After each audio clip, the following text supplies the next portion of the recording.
Welcome students. In previous classes, we have discussed about stack and queue data structure. We have also implemented stack and queue using array, which is a static data structure.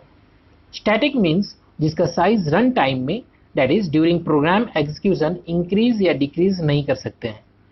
In today's lesson, we are going to learn a new data structure called linked list, which is a dynamic data structure. We will also discuss about difference between linked list and array in follow-up classes. But before starting the linked list, first let's see how memory is managed during program execution by the compiler and operating system memory manager. Suppose we have a memory segment having continuous memory location divided into 2 bytes each starting from 100. Addresses are generally in hexadecimal format, but for easiness we have taken it as decimal values. Okay. Now suppose I am creating a variable int x having value 20. अब ये variable x के लिए 2 bytes कहीं भी allocate हो सकता है in the available space.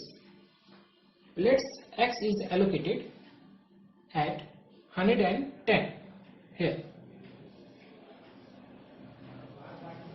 This is x having value 20. So इस तरह से जब हम वेरिएबल डिक्लेयर करते हैं तो कंपाइल टाइम में यानी एग्जीक्यूशन से पहले मेमोरी एलोकेट हो जाता है और इस तरह से हम जितना भी वेरिएबल्स है अलग अलग वेरिएबल्स हम लोग अलग अलग मेमोरी लोकेशंस पे एलोकेट कर सकते हैं जो कि मेमोरी मैनेजर एड्रेस खुद से डिसाइड करता है.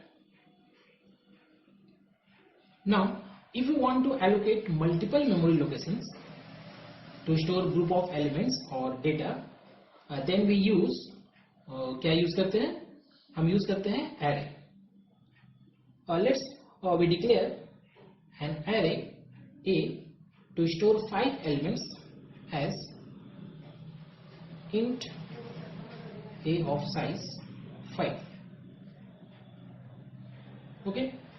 अब array के लिए memory manager continuous available locations में से 5:2 दैट मीन्स 10 bytes एलोकेट्स करेगा क्योंकि इंटीजर का साइज और 2 bytes होता है और इन टर्बो C++. सपोज ये जो 10 bytes है ये एलोकेट हुआ 100 से लेकर 110 तक. तो these 10 bytes are allocated to array A from 100 to 110. अब अगर array का साइज 6 होता यहाँ तो 5 है लेकिन एरे का साइज अगर 6 होता then memory manager requires 6:2 that means 12 bytes. Okay. Of continuous memory location तो अगर स्टार्टिंग 100 से एलोकेशन होता तो यहाँ पर पॉसिबल नहीं है कि 12 bytes अवेलेबल हो फ्री क्योंकि और 2 bytes 110 से 112 तक x के लिए एलोकेटेड है. दैट मीन्स मेमोरी एलोकेशन 100 से पॉसिबल नहीं है. ऑल्सो ड्यूरिंग एग्जीक्यूशन हम लोग साइज इंक्रीज नहीं कर सकते हैं इन द केस ऑफ एरे. तो एरे के साथ फर्स्ट ये प्रॉब्लम है कि एक तो ड्यूरिंग एग्जीक्यूशन रन टाइम में जितना साइज एलोकेट हो गया है उससे ज्यादा हम लोग एक्सटेंड नहीं कर सकते साइज. अगर अवेलेबल मेमोरी होगा तो भी क्योंकि उसको कंटिन्यूअस मेमोरी लोकेशन चाहिए यानी कि यहाँ पर A का जो एलोकेशन है वो 100 से 110 तक है. उसके बाद X का एलोकेशन है और अगर रन टाइम में अलाउ भी होता तो इंक्रीज नहीं कर सकते क्योंकि एरे के लिए कंटिन्यूअस मेमोरी लोकेशन रिक्वायर्ड है. अगर यहाँ से एलोकेशन होता तो 12 bytes इजिली एलोकेट हो सकता था. ओके. तो एरे के साथ ये प्रॉब्लम है कि ये इसमें जब तक कंटिन्यूअस अवेलेबल मेमोरी नहीं मिलेगा तब तक वो डिक्लेयर नहीं हो सकता। सपोज कंटिन्यूअसली 100 बाइट्स फ्री है, लेकिन हमको 150 बाइट्स का एलोकेशन करना है एरे के लिए, तो पॉसिबल नहीं। सेकंड प्रॉब्लम डिस्कस करते हैं। Let we have declare an array having maximum size 100 int a of 100। अब मान लेते हैं कि 100:2 दैट इज 200 बाइट अवेलेबल है और एरे के लिए मेमोरी एलोकेशन हो गया है। ठीक है, मान लेते हैं कि 200 बाइट अवेलेबल है मेमोरी में और एलोकेट भी हो चुका है। नाउ ड्यूरिंग प्रोग्राम एग्जीक्यूशन अगर हम केवल 10 नंबर से यूज करेंगे इस एरे में स्टोर करने के लिए, तो इस 200 बाइट में से जो रिमेनिंग स्पेस है 20 बाइट्स को और 10 एलिमेंट्स माइनस करने के बाद 180 बाइट्स जो है वेस्ट हो जाएगा। So in case of array there is wastage of memory. ठीक है, क्योंकि केवल 10 नंबर्स हम लोगों ने स्टोर किया है, तो 10:2 20 बाइट्स, तो 20 बाइट्स से यूज हो रहा है उस 200 बाइट में से, तो 180 बाइट जो है ये मेरा वेस्ट हो जा रहा है। क्योंकि एरे का साइज जो है कंपाइल टाइम में प्रोग्राम लिखते समय जो हम लोग मेंशन कर लेते हैं उतना एलोकेशन रन होने से पहले हो जाता है, तो उसको हम लोग घटा नहीं सकते हैं, बढ़ा नहीं सकते हैं। और अगर साइज में से कम साइज यूज करेंगे तो बाकी जो है मेमोरी लोकेशन वो वेस्ट हो जाएगा। So in case of array there is a wastage of memory in the case in which we do not know the exact required size for the array. अब देखते हैं लिंक लिस्ट में क्या होता है। Link list is also a group of elements. Suppose we want to store 3 integer elements using linked list concept, or let's say 20, 10 and 50। तो ये 3 elements जो है ये हम लोग और लिंक लिस्ट कंसेप्ट से स्टोर करना चाहते हैं। लिंक लिस्ट में एलोकेशन रैंडमली कहीं भी हो सकता है, यानी जो 3 एलिमेंट अगर हम स्टोर करना चाहते हैं तो रैंडमली किसी भी लोकेशन में ये एलोकेट हो जाएगा। ओके, सपोज एलिमेंट 20 जो है एलोकेट हुआ है एड्रेस 104 पर, तो यहाँ एड्रेस 104 है, तो यहाँ पर एलोकेट हुआ है एलिमेंट 20। ओके, जो एलिमेंट 10 है वो एलोकेट हुआ है एड्रेस 120 पर, सेकंड एलिमेंट जो एलिमेंट 10 है वो हुआ है एड्रेस 120 पर, और जो थर्ड एलिमेंट है दैट इज 50 वो स्टोर हुआ है एड्रेस 112 पर, तो ये थर्ड एलिमेंट स्टोर हुआ 112 पर। ठीक है, तो फर्स्ट एलिमेंट स्टोर हुआ 20, सेकंड एलिमेंट 10 और थर्ड एलिमेंट हुआ 50।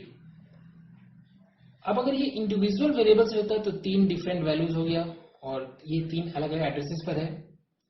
लेकिन इन the case of link list हमको केवल फर्स्ट एलिमेंट का एड्रेस ही पता होता है।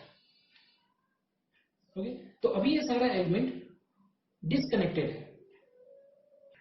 Thus, in linked list, to link or connect these elements, which each element, a pointer is also stored with each element to keep track of next element। इसका मतलब है कि हर एक एलिमेंट या डेटा के साथ हमें एक और पॉइंटर भी यूज करना होगा जो कि दूसरे जो नेक्स्ट एलिमेंट है उसका एड्रेस को स्टोर करेगा। पॉइंटर कंसेप्ट हमने ऑलरेडी कंप्लीट कर चुका है फर्स्ट सेमेस्टर में इन सी लैंग्वेज। तो सी प्लस प्लस में भी सेम कंसेप्ट है पॉइंटर का, बस वो पॉइंटर को डिक्लेरेशन करने के लिए, डायनामिकली इनिशियलाइजेशन करने के लिए और डी इनिशियलाइज करने के लिए थोड़ा मेथड्स थोड़ा सा डिफरेंट है जो मैं आगे बता दूंगा।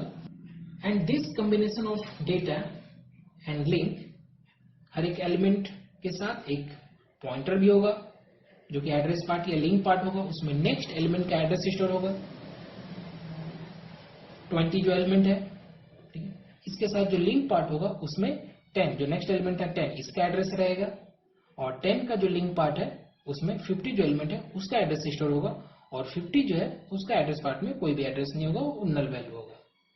ठीक है, तो इस तरह से जब एक एलिमेंट का साथ हम लोग एड्रेस अटैच कर देंगे नेक्स्ट एलिमेंट का, तो ये सारा एलिमेंट्स आपस में लिंक हो जाएगा और ये बन जाएगा link list.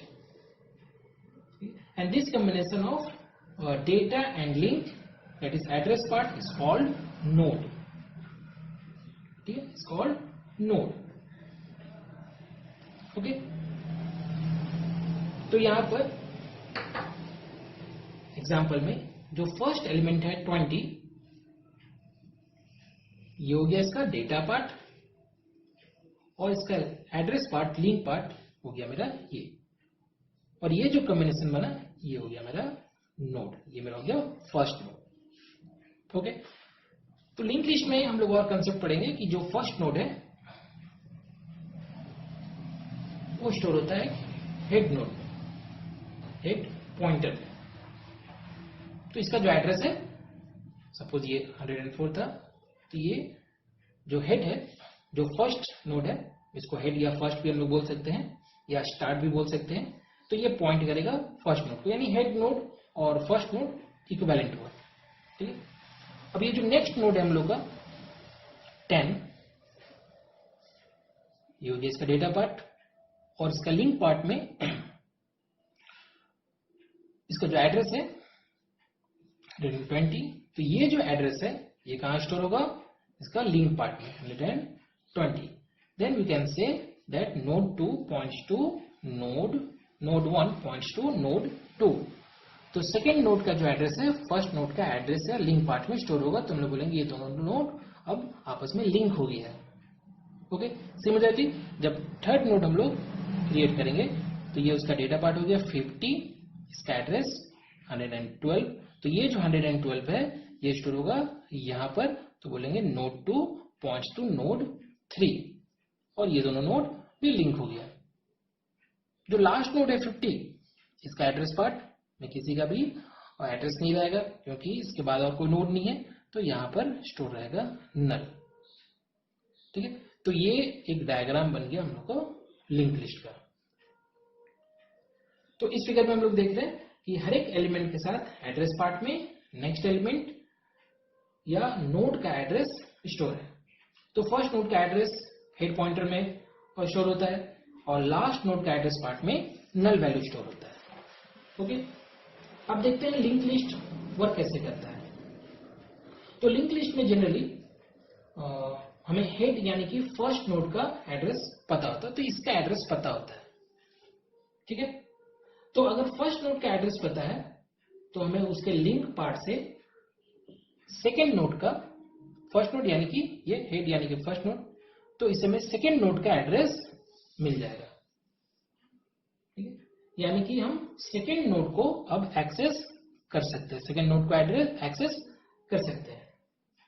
Similarly second node को जब एक्सेस कर रहे हैं, तो उसका एड्रेस पार्ट से हमको एड्रेस मिल जाएगा जो कि थर्ड नोड का एड्रेस होगा, तो उससे हम लोग थर्ड नोड को भी एक्सेस कर सकते हैं। सिमिलरली जितना भी नोड्स है उसका नेक्स्ट नोड को हम लोग उसका एड्रेस पार्ट का एड्रेस से एक्सेस कर सकते हैं। ओके, अब अगर इस लिस्ट में रन टाइम में और एलिमेंट्स को इंसर्ट करना है, तो बस न्यू एलिमेंट्स जो डिक्लेयर कर रहे हैं उस न्यू एलिमेंट का एड्रेस को लास्ट नोड का एड्रेस पार्ट में स्टोर कर देना है। ओके, मान लीजिए कि अनदर एलिमेंट जो है हम लोग स्टोर कर रहे हैं, जो कि स्टोर हुआ है एट 128, सपोज 40। तो जो नेक्स्ट नोड है, तो क्या करना है कि ये जो एड्रेस है 112, वो इसका एड्रेस पार्ट में स्टोर कर देंगे। ये 40 था एलिमेंट, सॉरी यहाँ पर इसका जो एड्रेस था 128, इसको यहाँ पर स्टोर कर लेंगे, तो ये हम लोग बोलेंगे ये लिंक हो गया है। और अब लास्ट नोड हो गया ये नोड 4, तो इसका एड्रेस पार्ट में हो गया नल।